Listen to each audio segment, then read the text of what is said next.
Olá, pessoal. Eu sou o João Batista, do canal Ecos da Fé, e estou aqui mais uma vez para que a gente venha falar sobre um novo tema, que com certeza você encontra em outros canais também aqui no YouTube. Nós vamos falar sobre o Lago de Fogo e Enxofre, nele especificamente. Seria ele o inferno? Ele existirá realmente? Ou será que ele já existe? Então, hoje nós vamos estudar isso. Mas desde já eu já peço para que você ajude o canal se inscrevendo e deixando o seu like também no vídeo.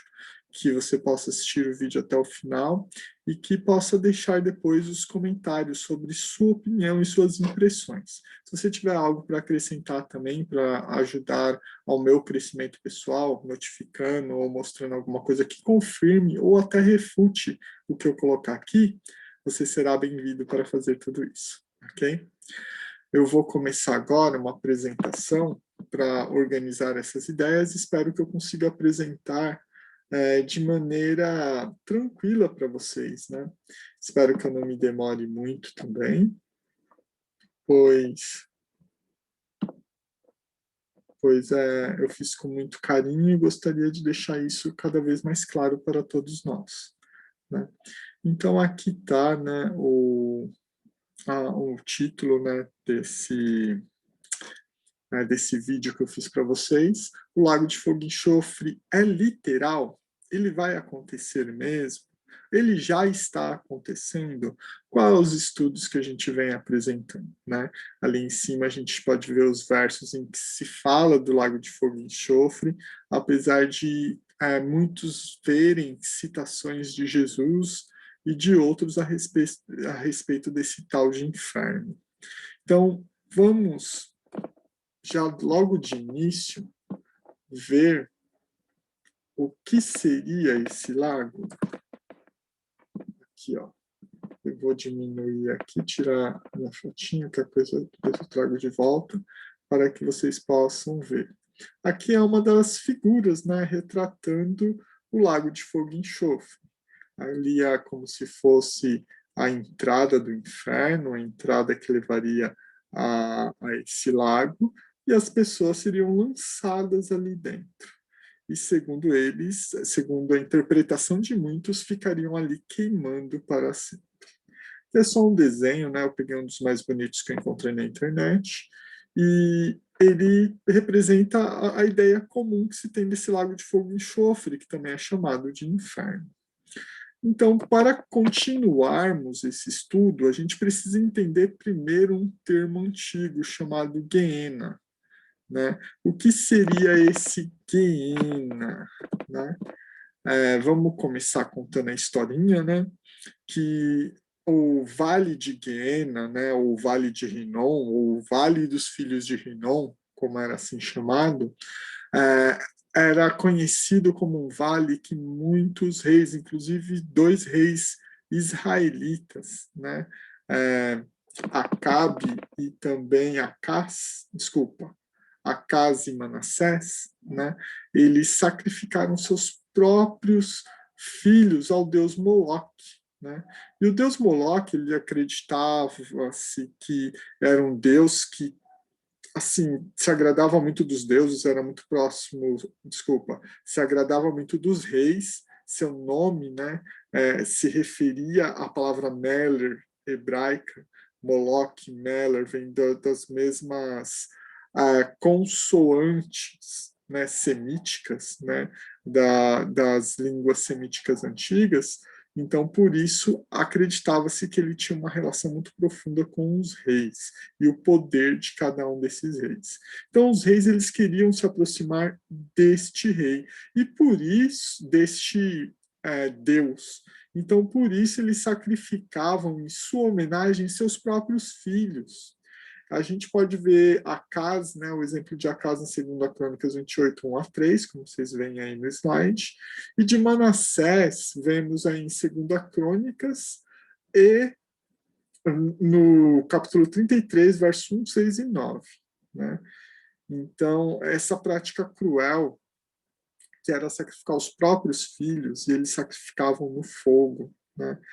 Tinha até a lenda que eles tocavam tofete, né? Que se eu não me engano, uma espécie de tambor para não ouvir os gritos dos próprios filhos lá. Então, era um lugar muito lastimável e eles eram queimados lá. Então, a ideia de alguém queimando neste vale já é muito antiga. Mas veio Josias, né, o rei Josias, e ele deu fim a esses sacrifícios de crianças, né, nesse vale. E como que ele fez isso? O texto bíblico lá de 2 Reis, verso 23, verso 10, falou que ele profanou, né, esse local claramente para que cessasse os sacrifícios lá para o deus Moloch. Então, como que eles acreditam que ele profanou isso? Colocando carcaça de animais, né, porque o corpo de animais ele já é imundo, independente se o animal é imundo ou não, e também cadáveres de criminosos, né, colocando lá nesse vale. E assim possibilitando os sacrifícios serem aceitos pelo deus Moloch. Isso foi uma estratégia do rei Josias para desmotivar, seja quem fosse, a sacrificar ao deus Moloch. Aqui, né, o que eu já falei, né, Guiena como Garben Rinon, ou seja, Vale do Filho de Rinon, né, isso está em Jeremias 7:31, e até hoje, né, o Vale de Rinon, ele é conhecida como o Vale do Inferno, tá? Exatamente por isso, inclusive, o Vale de Rinon, né, mais tarde foi usado como depósito de lixo, onde se lançavam os cadáveres de pessoas que eram consideradas indignas, né, ou restos de animais e toda outra espécie de imundície, qualquer coisa, espécie de lixo, espécie de corpo, era lançado lá e queimado, era um local de incineração. Isso na época de Jesus, por isso que Jesus ele fala muitas vezes desse Guiena, ok? E o que se usava para que esse fogo se mantivesse aceso?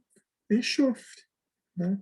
Então, imagina, já começam a ver, né, a visão do vale de fogo e enxofre, tá bom?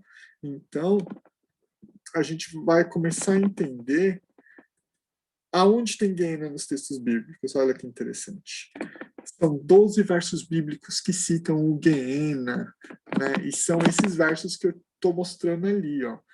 São 2, 3, 4, 5, 6, 7 em Mateus, né? 3 em Marcos, um em Lucas e um em Tiago, todos eles citando o Guiena. E quando se falava em Guiena para os israelitas, o que que eles lembravam? Aquele depósito de lixo onde eram incinerados diversos tipos de lixo. Então era um lugar quente, que se via fogo, que se sentia cheiro de enxofre. Os tradutores da Bíblia, né, desde a Idade Média e chegando até hoje, a maior parte das Bíblias que nós pegarmos, você pode ver que eles vão traduzir a palavra Geena por inferno. Então, a imagem do Geena era muito ligada ao inferno que nós vemos nos desenhos animados, nos filmes, e o retrato em diversas imagens, diversas figuras que nós temos até hoje, né? E é colocado como um lugar de sofrimento, sofrimento pelo fogo, ok? E por todos esses motivos, a palavra inferno é colocada como tradução de Gehenna. Já a palavra inferno, ela vem do latim inferno, que significa as profundezas ou o mundo inferior, e origina-se das palavras latina cristã ínferos, lugares baixos, infernos. Então, vem da ideia de vir o lugar de baixo. Então, muitas vezes, em oposição ao altíssimo, ao alto, a gente fala do que é mais baixo, ou seja, do infernos, né? Do ínferos, o que é mais de baixo. Então, o que está nos céus e o que está no inferno, o que está abaixo. Quando a gente fala abaixo, inclusive, é abaixo da terra, ok? O que fica abaixo da terra, muitas vezes, os túmulos. Tá? Isso era uma concepção normal. O inferno latino é o correspondente do hebraico Sheol, tá bom?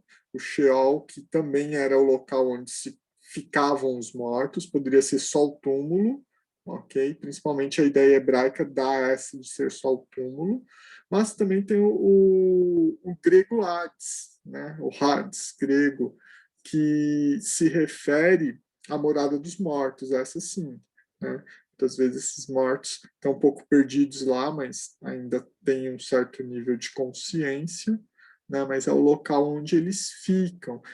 E não é descrito muito como um céu ou como um inferno, mas um lugar mais neutro, ok?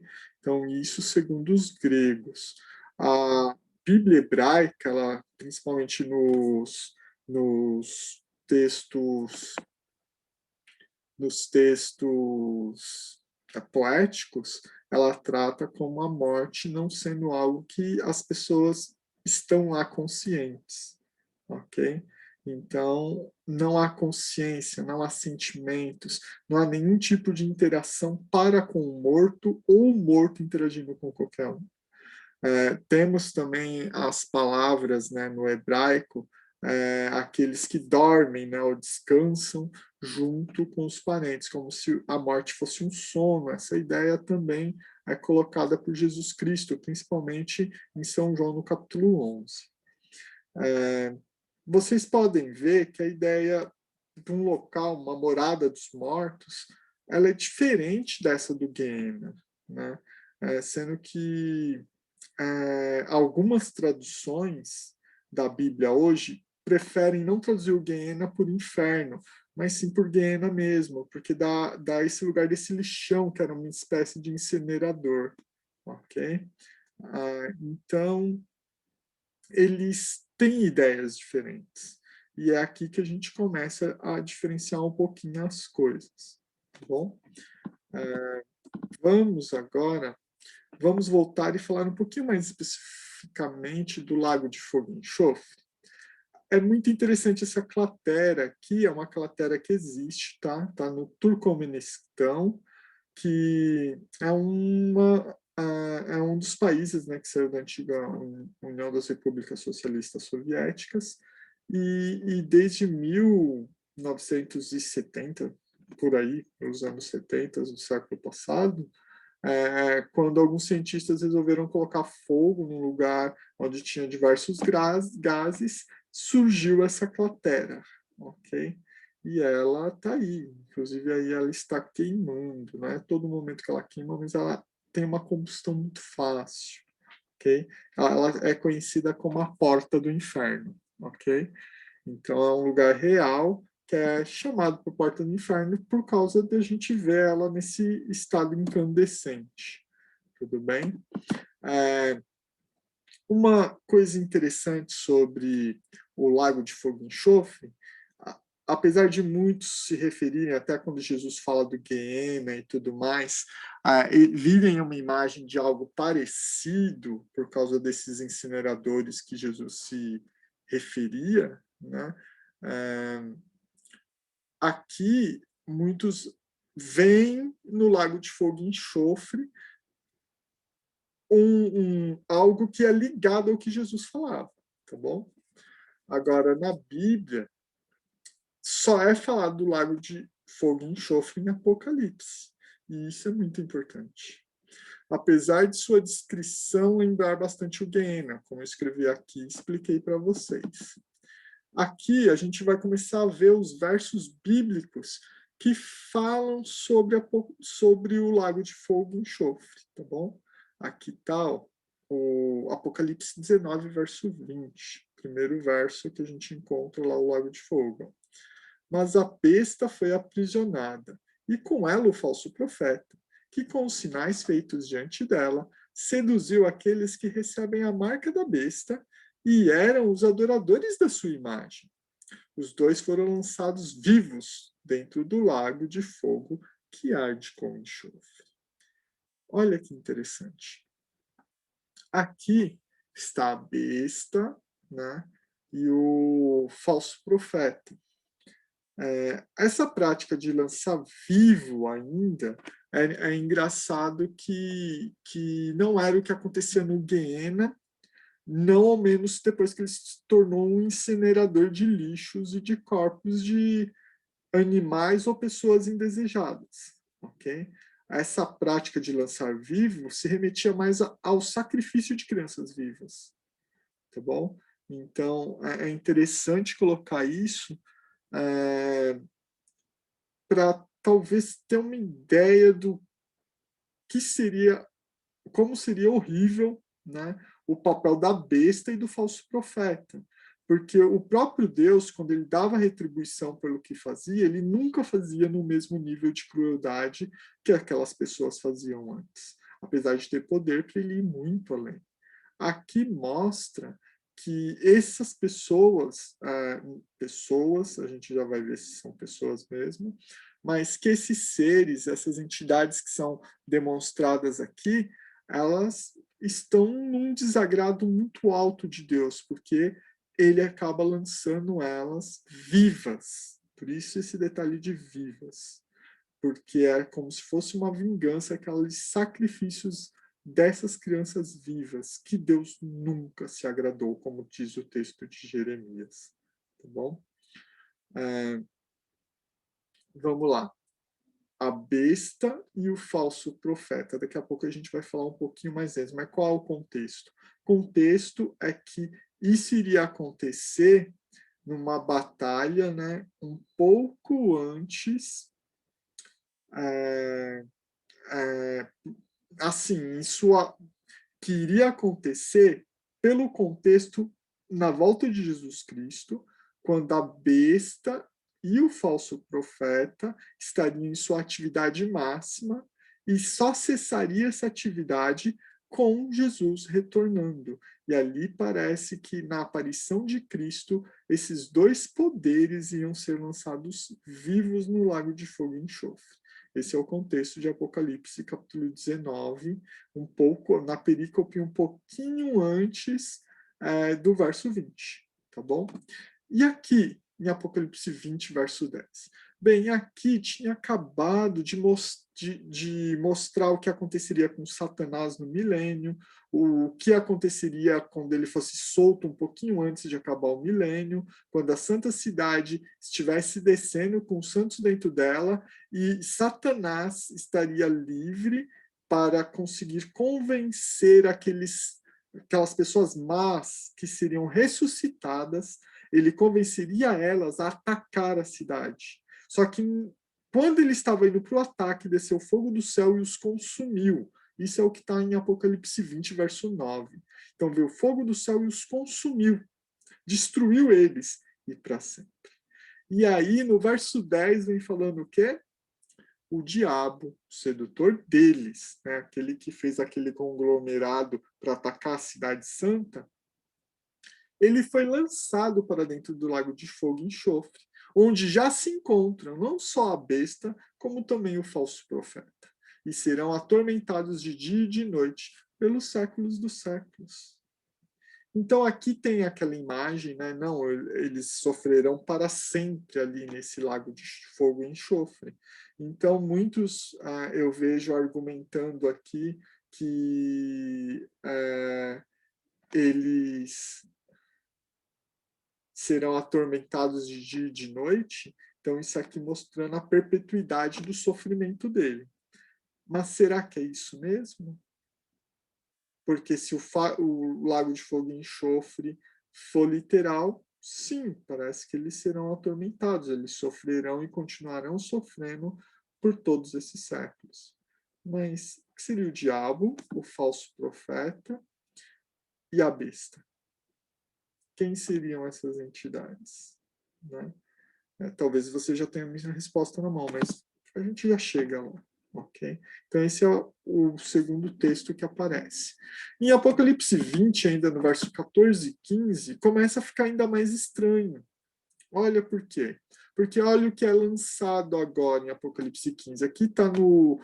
Logo depois que Apocalipse 20 ele fala de que Satanás vai ser lançado no lago de fogo, fala que o inferno e a morte entregam seus mortos para o julgamento. E eles seriam julgados, e depois de julgados, eles ia acontecer o seguinte, ó. Então a morte e o inferno foram lançados para dentro do lago de fogo. Ou seja, calma aí, então a morte e o inferno, será que eles seriam alguns seres existentes?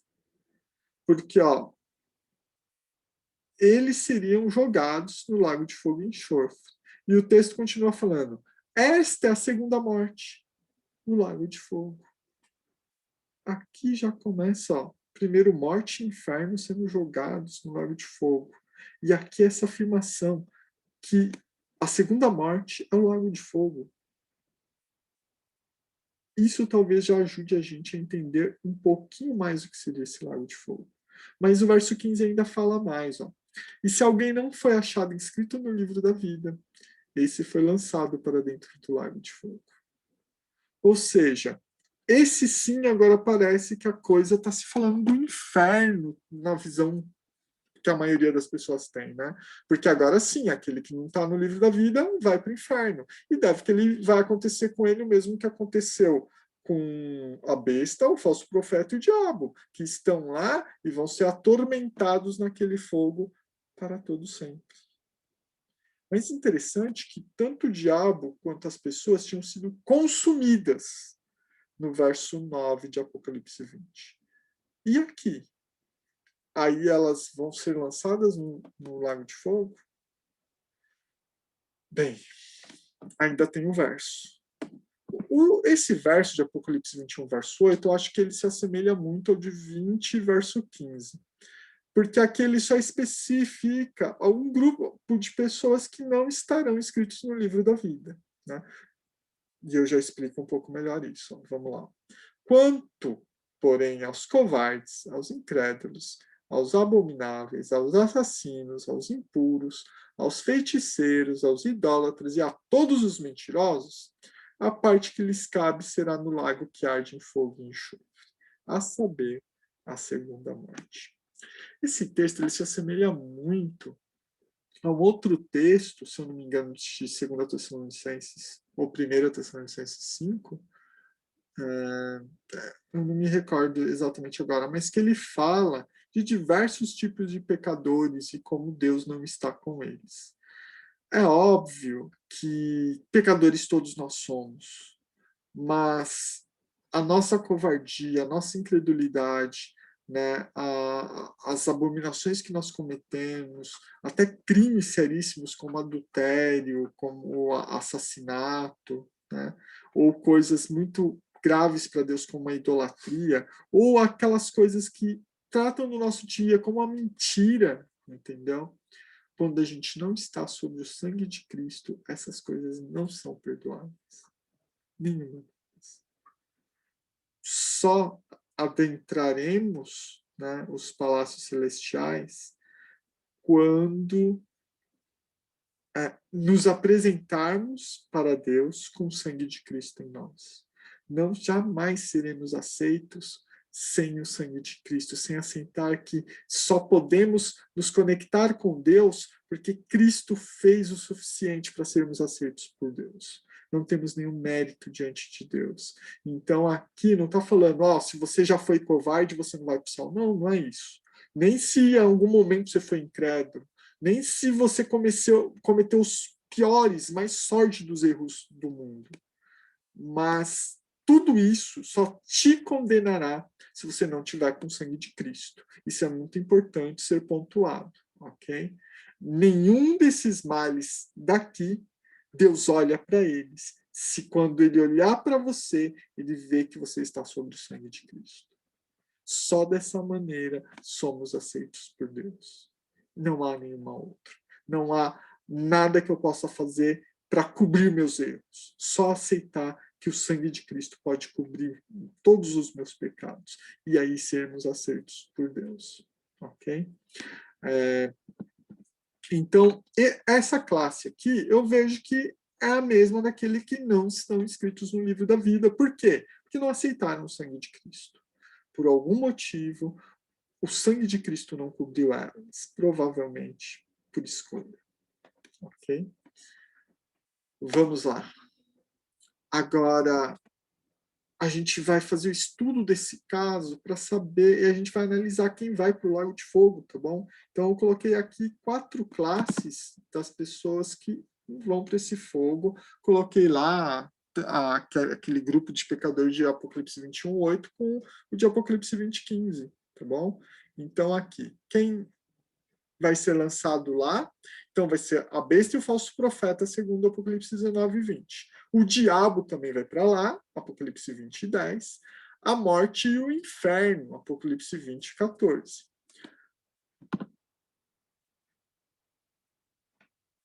Fora do livro da vida, é o outro grupo. Aqueles que estão fora do livro da vida é o outro grupo que vai ficar distante, tá bom?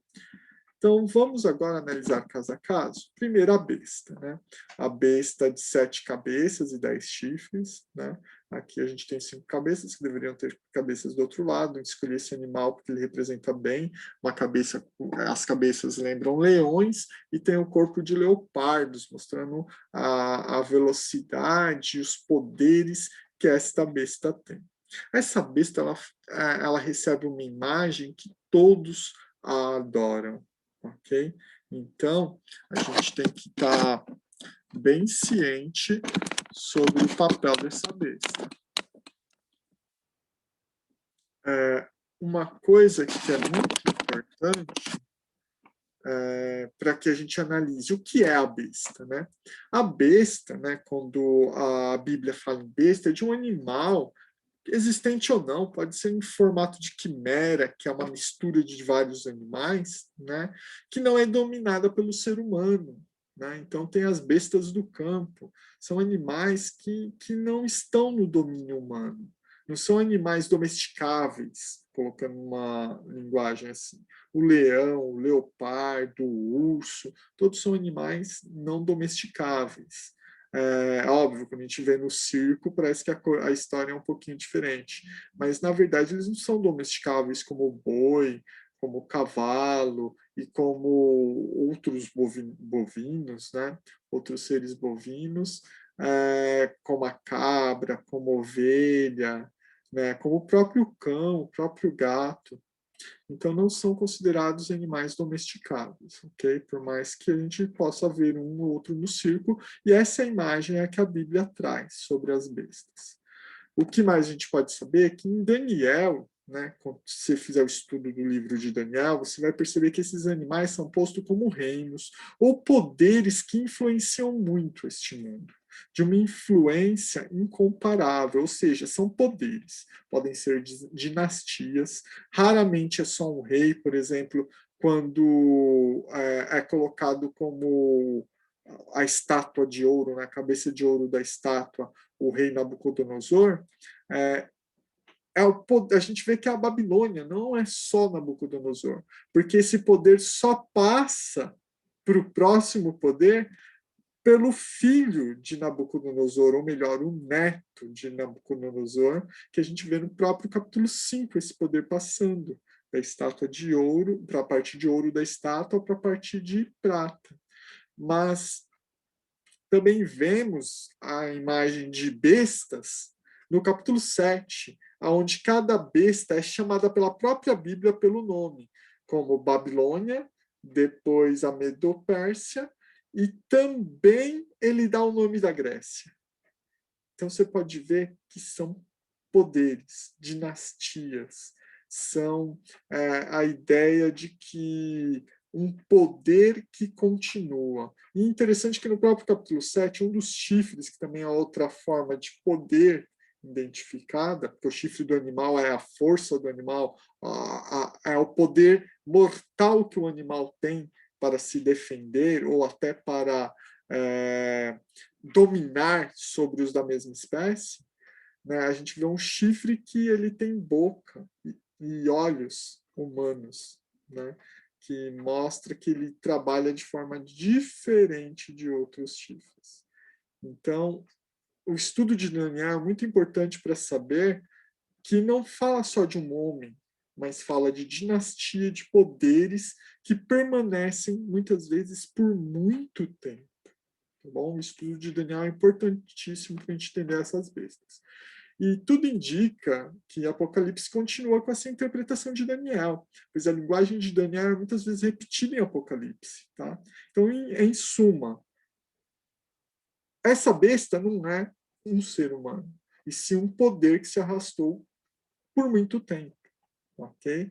E que recebeu uma imagem do falso profeta para conseguir ser adorado por muitas pessoas. Então, essa besta também seria a primeira de Apocalipse 13, tá bom? A descrição dela, que a gente viu naquela imagem, é de Apocalipse 13. O contexto de Apocalipse 19, perdão, ele mostra isso.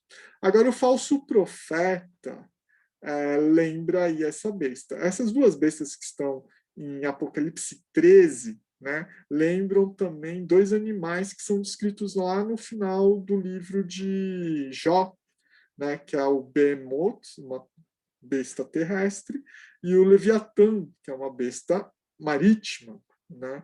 Então, essas imagens são retomadas aqui em Apocalipse 13, e aqui nós temos uma das interpretações dessa besta que surge da terra. Ah, mas por que você está falando da besta? Lá em Apocalipse 19 fala do falso profeta. É, que o falso profeta realiza sinais que fizeram as pessoas adorarem a imagem da besta. O mesmo papel da segunda besta que é descrita em Apocalipse 13. Por isso eu estou identificando com ela, tá bom? Por isso vemos que o falso profeta e a besta que surge da terra são o mesmo poder. Então também é um poder. É um poder que vai ser desfeito, ok? Na segunda vinda de Jesus Cristo, pelo contexto de Apocalipse 19.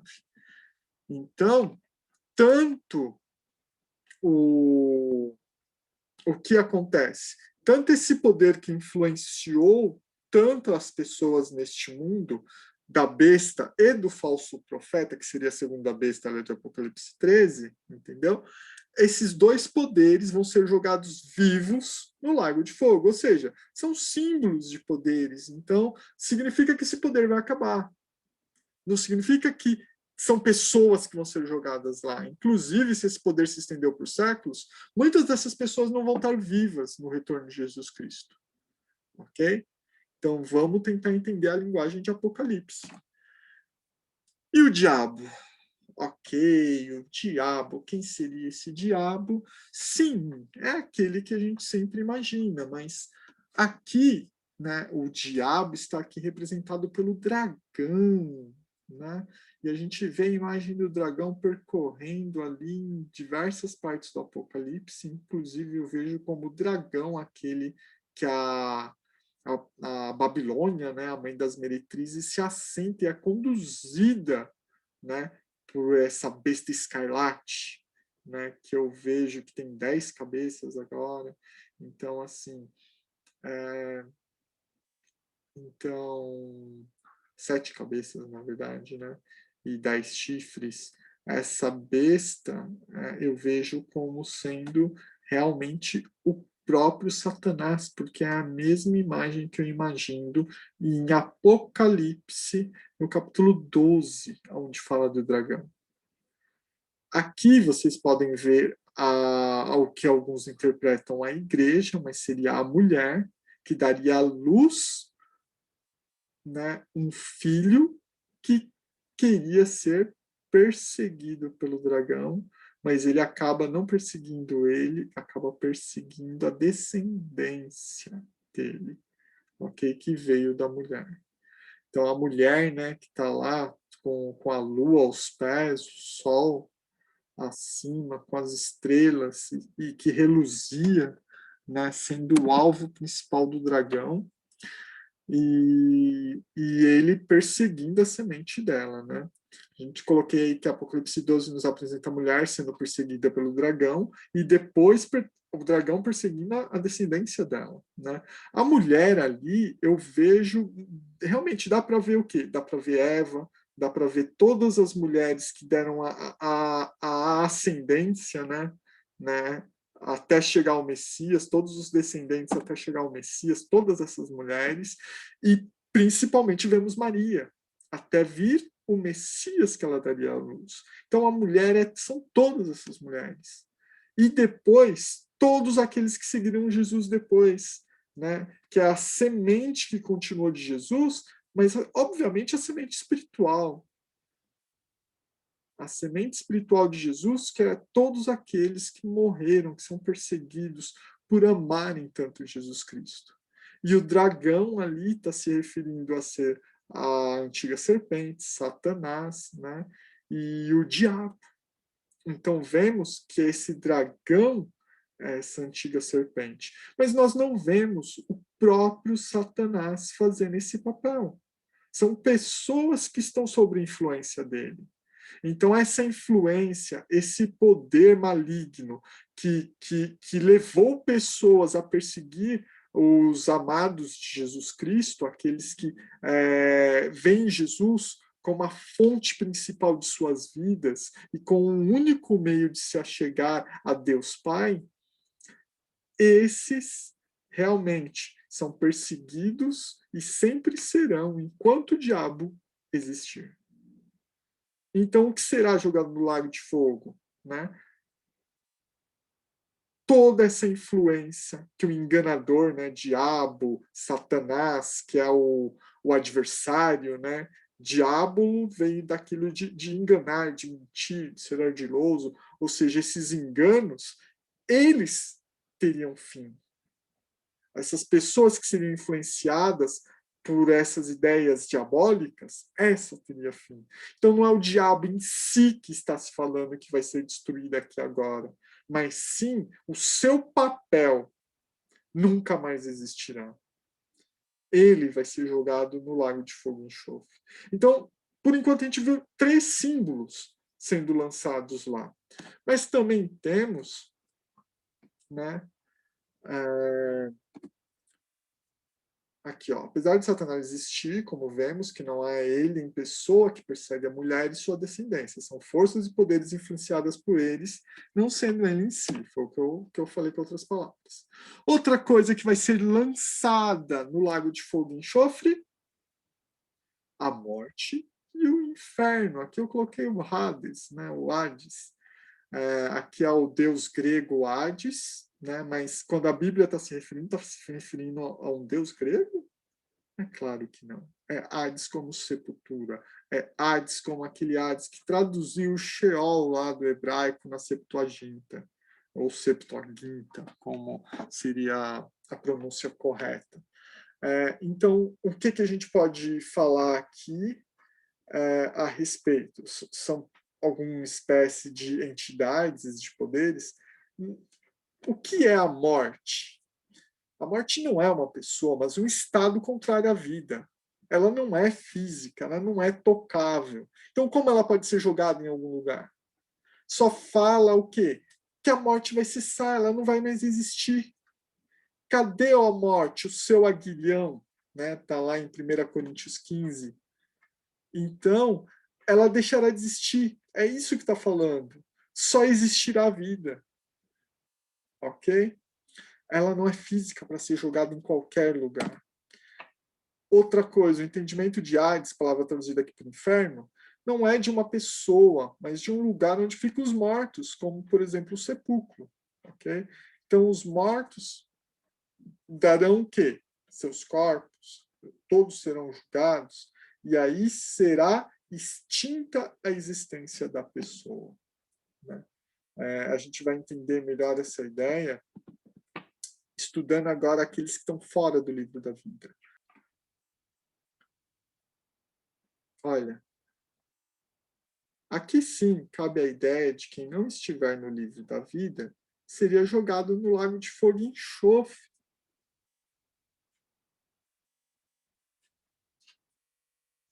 Então, aqui, essa ideia realmente pode fazer você entender, nossa, viu, vai ter inferno mesmo, as pessoas vão ser jogadas lá.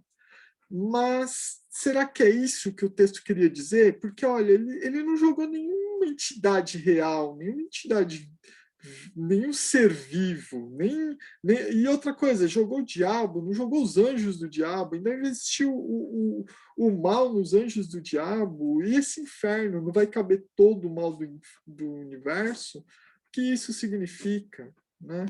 Então, a gente já está construindo algo que a gente vai conseguir finalizar depois.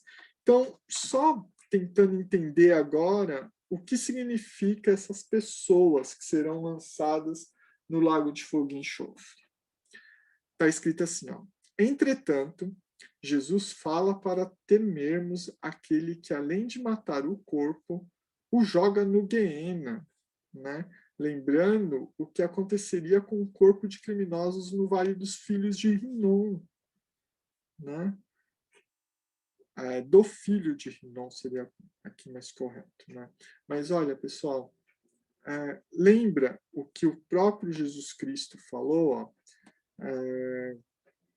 que não era para a gente se importar com aqueles que matam o corpo, mas se importar com aqueles que fazem o corpo ser, tanto o corpo quanto a alma ser lançados no Guiena, né? Ou seja, no inferno, segundo algumas traduções.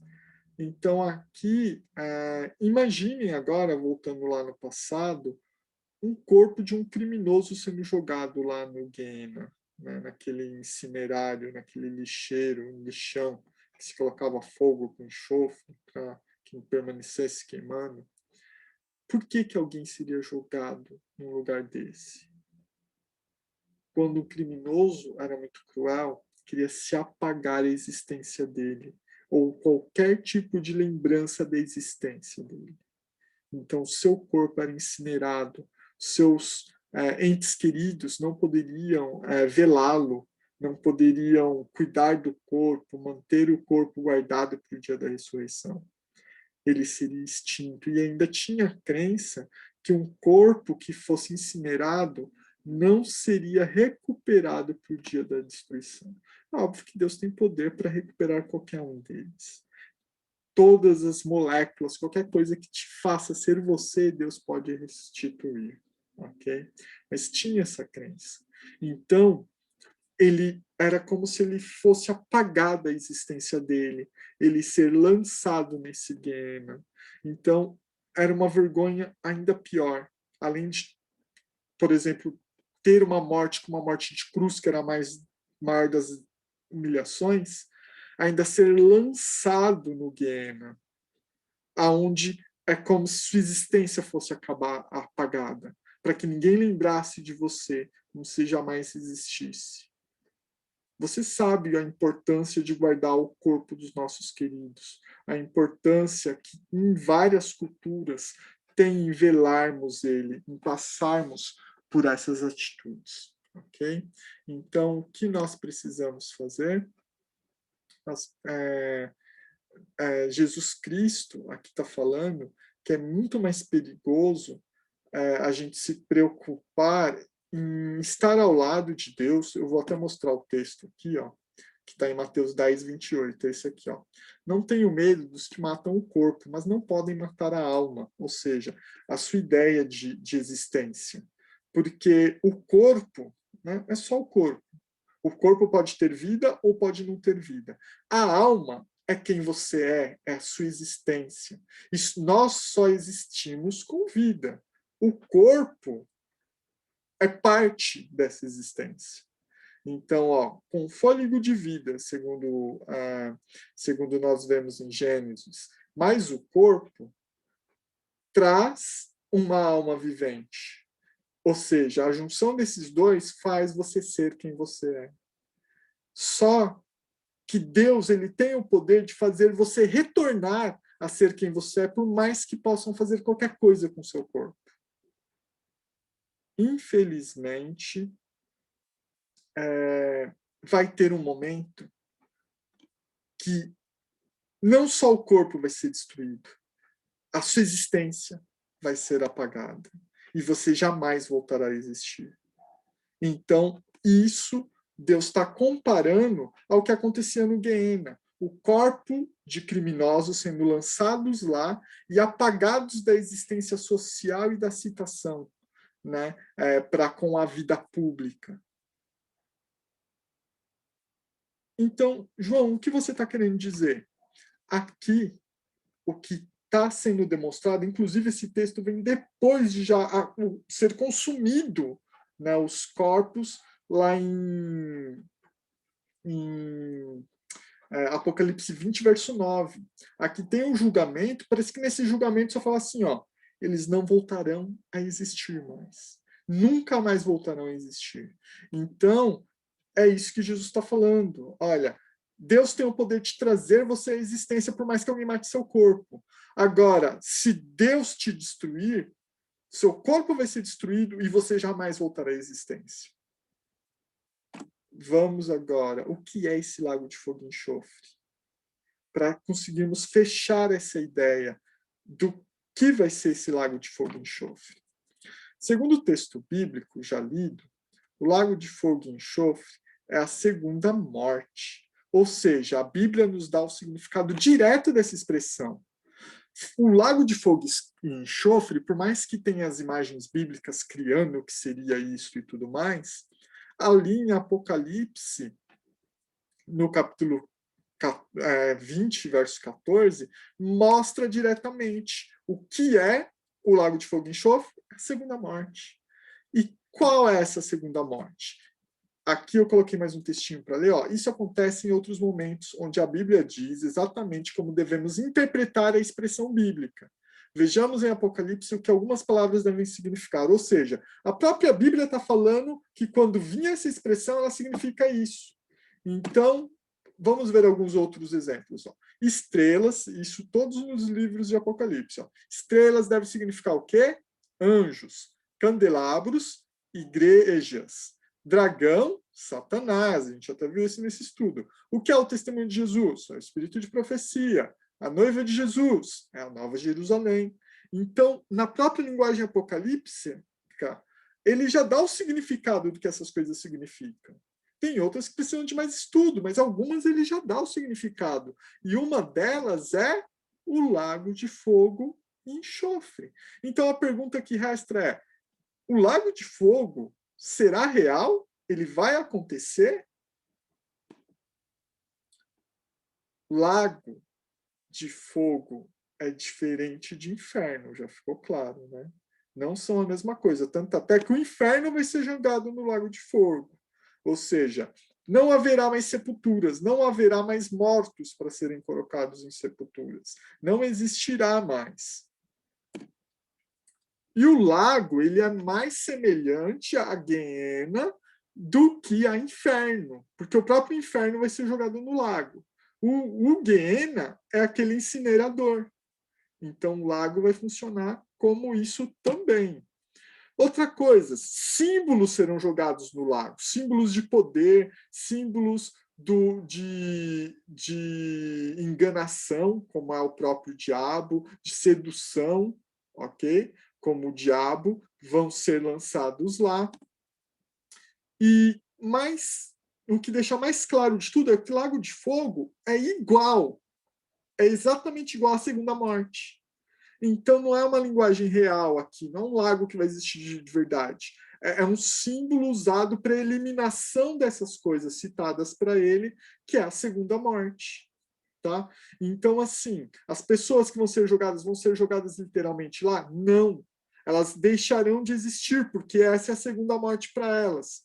O que é a segunda morte? É uma morte sem ressurreição. Ou seja, o lago de fogo será real? Não, não vai ser real. Não vai ser real. É essa a conclusão que eu chego. Espero que você tenha entendido porque eu cheguei até ela. E em suma, o lago de fogo e enxofre será a morte eterna. Ou seja, uma morte sem ressurreição. As pessoas agora não haverá outra ressurreição. A primeira e a segunda já passaram. A primeira é dos santos, a segunda é dos pecadores, né? Para ver para o julgamento final, para aquela batalha final, a batalha do Armagedon que está ali e tudo mais, eles vão ser reunidos e vão tentar conquistar a Nova Jerusalém e vai descer fogo do céu e consumir todos eles. Então, eles vão ser jogados depois no lago de fogo? Não. Só mostra que agora eles não vão ressuscitar mais. Há um julgamento de o quê? Não. eles vão ser eliminados para sempre. Essas coisas não existirão mais. E tudo isso vai de acordo com Apocalipse 21, onde fala que a morte, o choro, o pranto não vão mais existir.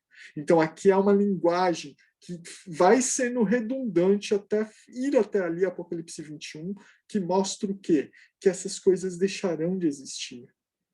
Então, o lago de fogo de enxofre, a segunda morte, a eliminação total de todas essas coisas que causam mal.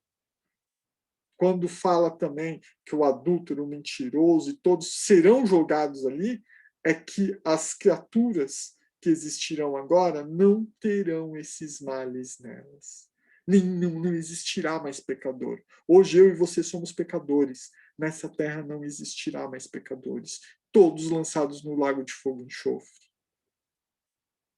Literalmente? Não. Significa que não existe mais isso. Não existe mais pessoas assim, nem surgirá mais pessoas assim. O mal não se levantará por uma segunda vez. Por quê? Porque o universo está esclarecido o quão mal é o mal.